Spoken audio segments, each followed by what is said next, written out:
cette vidéo. Aujourd'hui, nous parlons d'électricité.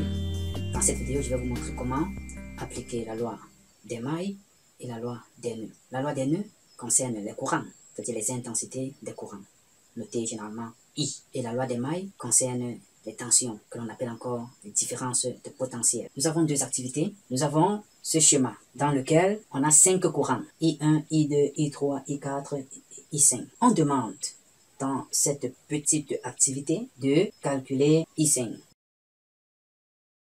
La somme des courants entrant à un nœud est égale à la somme des courants sortants. Donc voilà la loi que nous allons appliquer pour résoudre cette tâche. Il faut identifier le courant qui entre et le courant qui sort. Quels sont donc les courants qui entrent? Nous avons I1, I1 est entrant. Nous avons également I2, I2 est entrant. Et on a I5.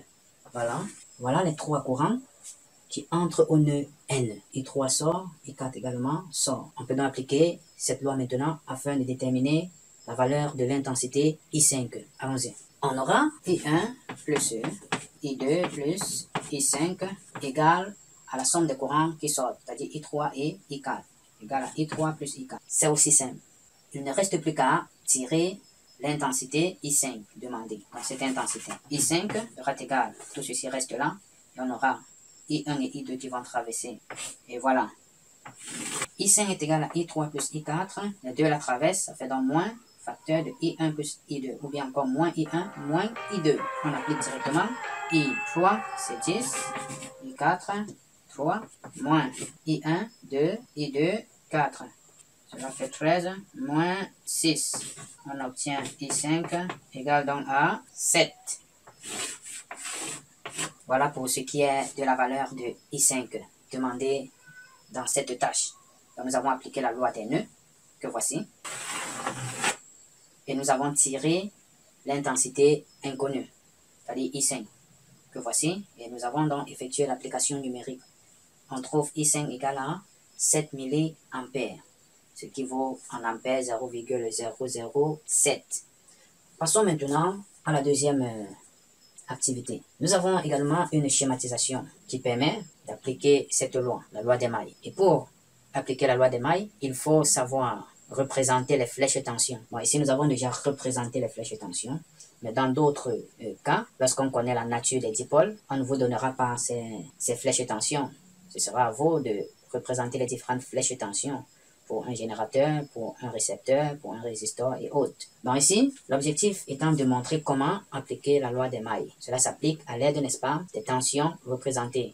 Pour répondre à cette, il faut connaître théoriquement la loi des mailles. Que nous dit cette loi? Dans une maille, c'est-à-dire un circuit fermé contenant générateur et récepteur, dans une maille, la somme algébrique des différences de potentiel est égale à 0.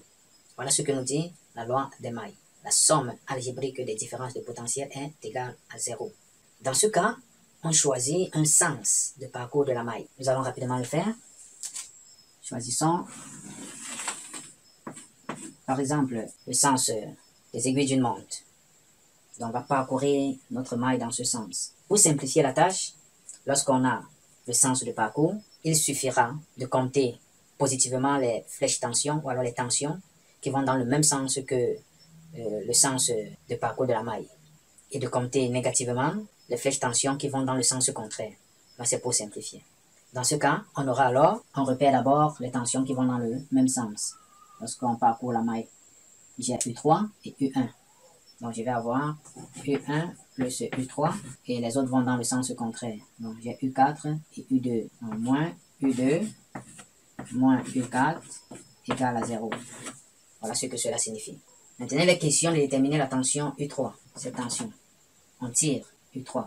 U3 sera égal, on a moins et moins là, ça traverse, U2 plus U4 moins U1. Et voilà.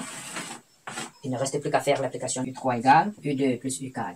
U2 et U4, on a moins 4,2 et 1,5. Et puis on a moins U1, moins 3,5. On obtient U3 égale, donc U3 nous donne moins 6,2 volts. Donc je reprends ceci. Dans une maille, la somme algébrique des différents potentiels, c'est-à-dire des tensions, est égale à 0. Et pour appliquer cette loi des mailles, il faut choisir un sens de parcours. c'est-à-dire le sens des aiguilles d'une montre, ou bien le sens trigonométrique. Tout dépend de vous. C'est à vous de choisir.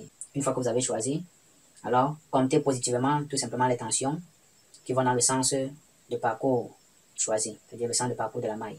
Et négativement, les tensions qui vont dans le sens contraire.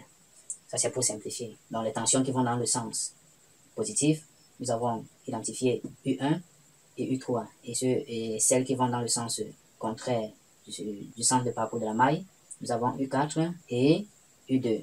Mais normalement, lorsqu'on a choisi le sens de parcours de la maille, on compte généralement positif les tensions pour lesquelles on rencontre d'abord le bout de la flèche, c'est-à-dire l'extrémité. Donc s'il fallait appliquer cela, on devrait compter U4 et U2 positivement. Et maintenant, on rencontre plutôt ici l'origine. Là, ça devrait être négatif. Donc U1 devrait être négatif et U3 également négatif. Bon, on parvient toujours au même résultat. C'est la raison pour laquelle je dis bien, pour simplifier, compter positivement les tensions qui vont dans le sens de parcours de la maille et négativement les tensions qui vont dans le sens contraire. Alors, j'espère vous avoir éclairé sur ces deux notions, la loi des nœuds et la loi des mailles. Ne quittez donc pas cette vidéo sans laisser un petit commentaire, un like et n'hésitez pas à vous abonner à la chaîne. Au revoir et à